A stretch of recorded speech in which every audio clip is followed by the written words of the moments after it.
बंगाल वालों अगर बुरा नहीं माने तो एक बात अर्ज करूं हाथ जोड़ के, मस्जिदों के 2-2 करोड़ के मीनार बनाने की बजाय कोशिश करो कि वो 2-2 करोड़ गरीबों पे खर्च करो और उनको मजबूत करो। अगर हमारी कौम 10 साल में मजबूत हो गई तो 2 नहीं बल्कि 10 करोड़ के मीनार हम बना सकेंगे।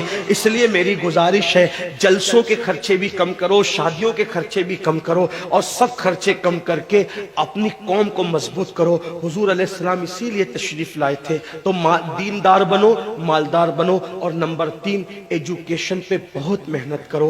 कोई भी जाहिल न रहे, कोई भी अनपढ़ न रहे। खूब खूब पढ़ाओ अपने बच्चों को। 10वीं 12वीं तक कभी मत रुकना, बल्कि अपने बच्चों को IAS बनाओ, IPS बनाओ, डॉक्टर बनाओ, इंजीनियर बनाओ। डॉक्टर भी BUMS वाला मत बनाओ, बल्कि MD और आला से आला डिग्री दिलाओ। अब आप कहेंगे मौलाना पैसे नहीं है। मैं आपसे कहता हूं, हर साल ईद पे नया कपड़ा न बनाना पड़े न बनाओ, धुले हुए कपड़ों पे ईद कर लो, लेकिन अपने बच्चों की तालीम पे खर्चा करो। इसी तरीके से किसी और जगह पर पैसे लगाने की बजाय 10 साल अगर इन 3 निकात पर आपने मेहनत कर दी, दीनदार बनो, मालदार बनो और एजुकेशन को आम करो। हर बंदे को पढ़ा लिखा बनाओ। आप कहेंगे मौलाना नौकरी नहीं मिलती। मैं कहता हूं, हम नौकरी के लिए नहीं पढ़ते, हम अच्छा इंसान बनने के लिए पढ़ते हैं। इसलिए कि पढ़े लिखे की तिजारत में अनपढ़ की तिजारत में फर्क है, पढ़े लिखे की गुफ्तगू में अनपढ़ की गुफ्तगू में फर्क है, पढ़े लिखे के उठने बैठने में अनपढ़ के उठने बैठने में फर्क है। देखो, आप ये नहीं कहता हूं कि आप सब अनपढ़ हो, लेकिन एक बात आपसे कहता हूं, महफिल में पढ़े लिखों का अंदाज और होता है, अनपढ़ लोगों का अंदाज और होता है। खाने में, पीने में, उठने में, बैठने में तालीम को आम करो।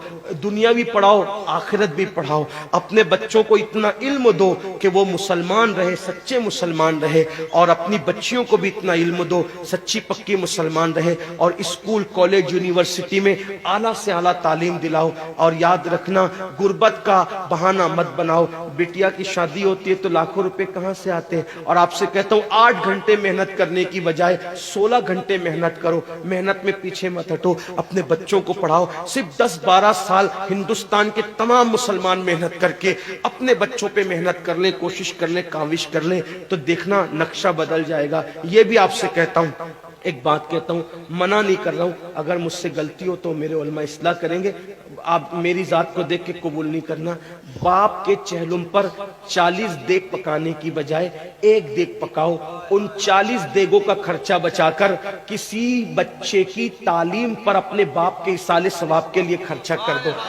पीर साहब के मजार पर 1 लाख की चादर ला के डालने की बजाय 100 रुपए की चादर डाल दो। बाकी के पैसे बचाकर गरीबों की तालीम पे खर्चा कर दो। पीर साहब के इसाले सवाब के लिए वो उस 1 लाख की चादर से जितना खुश होंगे, वो 100 रुपए की चादर से भी उससे ज्यादा खुश होंगे, क्योंकि आपने किसी को उठा दिया, किसी को आपने तरक्की पे ले गए। एक बात कहता हूं, मेरा पीर जन्नती है तो मेरे पीर को मेरी 1 लाख की चादर से क्या गरज। उसको तो जन्नत में उससे बेहतर लिबास मिल चुका है, उसको तो 1 लाख का उससे बेहतर लिबास मिल चुका है। तो ये बातें तल्ख लगे, माफ करना, लेकिन आपसे एक बात कहता हूं, रसूमात से निकलो, हकीकतों की तरफ आओ। रसूमात से निकलो, सच्चाइयों की तरफ आओ। एक दूसरे को गिराने की कोशिश मत करो, एक दूसरे को उठाने की कोशिश करो। आपस के झगड़े खत्म करो। तेरा सिलसिला बड़ा, मेरा सिलसिला बड़ा, तेरी बिरादरी बड़ी, मेरी बिरादरी बड़ी, तेरा पीर बड़ा, मेरा पीर